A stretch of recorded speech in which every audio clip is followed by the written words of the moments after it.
السلام علیکم میرے پیارے بھائیوں، میری پیاری بہنوں۔ رمضان المبارک کے بعد اب عید کا چاند نظر آ چکا ہے، شواہد مل چکے ہیں اور صرف اعلان کرنا باقی رہ گیا ہے، جو انشاءاللہ کچھ دیر میں ہو جائے گا۔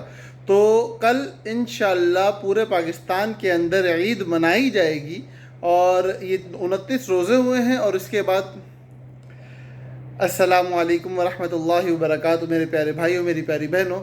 آج 29واں روزہ تھا، 30ویں تراویح پڑھ لی گئی ہے اور اس وقت پورے پاکستان کے اندر ایک ہلچل سی مچی ہوئی ہے، کیونکہ عید کے چاند کے شواہد مل چکے ہیں اور کہا یہ جا رہا ہے کہ کچھ دیر بعد ہونے والی جو اعلان ہے، جو کمیٹی بیٹھنے والی ہے ابھی ہماری اعلان کرنے کے لیے حتمی باضابطہ طور پہ، وہ انشاءاللہ عید کا اعلان کرے گی اور کل ملک بھر کے اندر، پاکستان بھر کے اندر عید الفطر انشاءاللہ مذہبی جوش و خروش کے ساتھ منائی جائے گی۔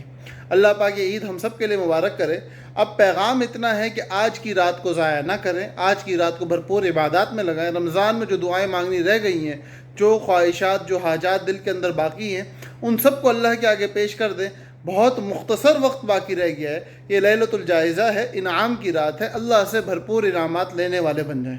اللہ پاک ہم سب کو حامی و ناصر ہو۔ اپنی دعاؤں میں بندے کو بھی یاد رکھیے گا۔ اللہ پاک ہم سب کے لیے اس عید کو مبارک بنائے۔ السلام علیکم ورحمۃ اللہ وبرکاتہ۔